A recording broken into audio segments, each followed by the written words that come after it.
और लोग भी देखते हैं ऐसे नहाते हुए भी, वो भी गंदा लगता है। नहीं मैं नहा हाँ वो लकड़ी से हमको मार रहे हैं, म्युनिसिपैलिटी वाला आ रहा है, इसमें वीडियो है हमारा।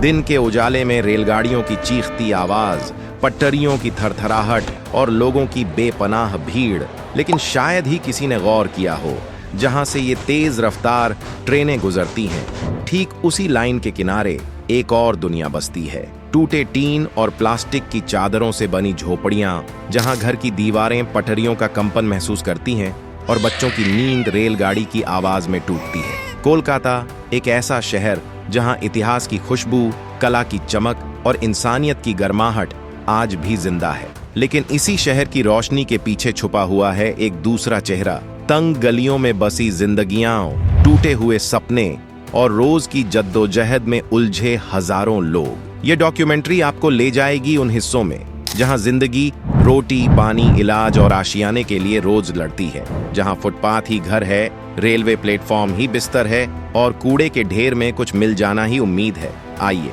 देखें कोलकाता का वह असली चेहरा जिसे शायद दुनिया आज तक पूरी तरह देख ही नहीं पाई। यह है लाइफ इन कोलकाता डॉक्यूमेंट्री 2025। सुबह के 5 बजते ही यहाँ जिंदगी जाग जाती है। सूरज निकले या ना निकले, लेकिन यहाँ का संघर्ष हर दिन समय पर शुरू होता है। रेलवे ट्रैक के पास बनी झोपड़ियों में रहने वाले लोग सबसे पहले पानी की तलाश में निकलते हैं। एक टूटा हुआ नल है जहां सैकड़ों लोग लाइन में खड़े रहते हैं। किसी के हाथ में पुरानी बाल्टी, किसी के पास टीन का डिब्बा, बस पानी मिल जाए यही सबसे बड़ी जीत है। इसी बीच बच्चे कूड़े के ढेर की ओर जाते हैं। वे प्लास्टिक, बोतलें और कबाड़ ढूंढते हैं जिन्हें बेचकर आज की रोटी की उम्मीद की जाती है। थोड़ी दूर कुछ पुरुष रिक्शा लेकर निकलने की तैयारी करते हैं। लंबे दिन की शुरुआत जिसमें मेहनत ज्यादा है और कमाई अनिश्चित। दोपहर में कई जगहों पर छोटी छोटी चैरिटी में मुफ्त खाना दिया जाता है। लोग प्लेट लेकर लाइन में खड़े होते हैं और सबकी नजर सिर्फ एक चीज पर होती है कि खाना खत्म न हो जाए। कई बार लोग घंटों इंतजार करते हैं और कई बार लौटना भी पड़ता है। घरों में महिलाएं बच्चों को समझाती हैं क्योंकि खाने के लिए उनके पास विकल्प कम है। यहाँ के बच्चों की दुनिया अलग है। जहाँ दूसरे बच्चे स्कूल और खेल के बीच बड़े होते हैं, वहीं यहाँ के बच्चे कचरे की बोरी लेकर सड़क पर निकलते हैं। छोटी उम्र में ही काम की जिम्मेदारी उनके कंधों पर होती है। कई बच्चे ट्रैफिक सिग्नल पर फूल बेचते हैं, ट्रेन में गाना गाते हैं या जूते पॉलिश करते हैं। पढ़ाई उनके लिए एक दूर की चीज है क्योंकि उनके घर में पहले रोटी की जरूरत है। यहाँ बचपन बहुत जल्दी बड़ा हो जाता है। लेकिन इस संघर्ष की कहानी यहीं खत्म नहीं होती। सबसे बड़ी चुनौती है रहन सहन की बुनियादी सुविधाओं की कमी। बारिश और बाढ़ के मौसम में पटरियों के किनारे बनी झोपड़ियां पानी में डूब जाती हैं। कई परिवार पूरी रात जागकर अपने घर और सामान को बचाते हैं। गंदा पानी भर जाने से बीमारियां तेजी से फैलती हैं।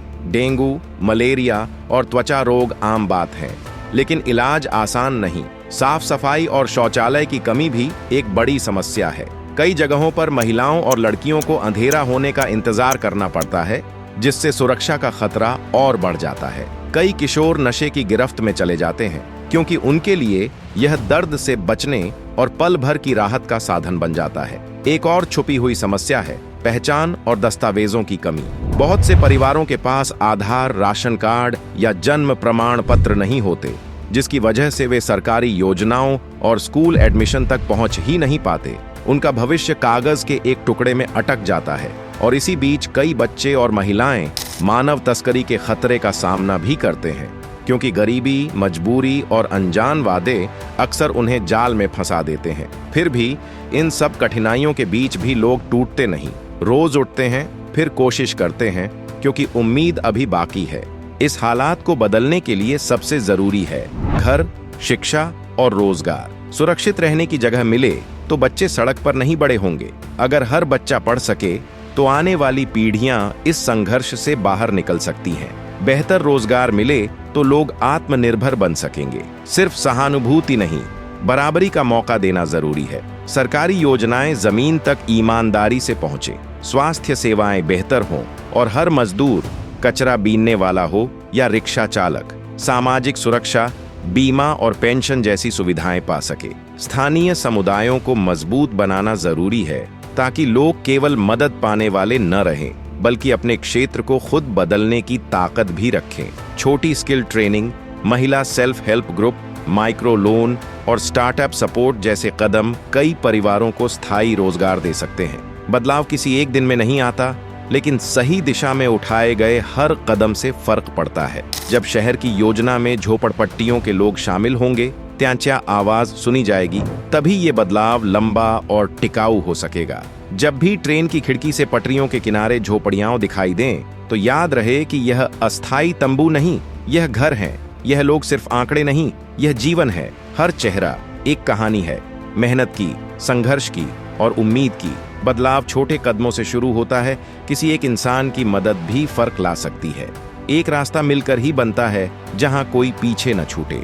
अगर आप चाहते हैं कि ऐसी कहानियां और आवाजें दुनिया तक पहुंचें, तो इस सफर में हमारे साथ जुड़िए। वीडियो को लाइक करें, शेयर करें और चैनल को सब्सक्राइब करें ताकि बदलाव की यह आवाज और दूर तक पहुंच सके और उन कहानियों को भी मंच मिले जो अक्सर अनसुनी रह जाती हैं। आपका एक छोटा सा कदम किसी की जिंदगी में बड़ा बदलाव ला सकता है। सिर्फ देखते न रहें, हिस्सा बने, साथ चलें और बदलाव की शुरुआत खुद से करें, क्योंकि समाज तभी आगे बढ़ता है जब सबसे पीछे खड़े लोगों को भी आगे आने का मौका मिलता है। मिलकर एक ऐसी दुनिया बनाएं जहां कोई भूखा न सोए, कोई बच्चा सड़क पर न बड़ा हो और हर इंसान सम्मान के साथ जी सके। जय हिंद।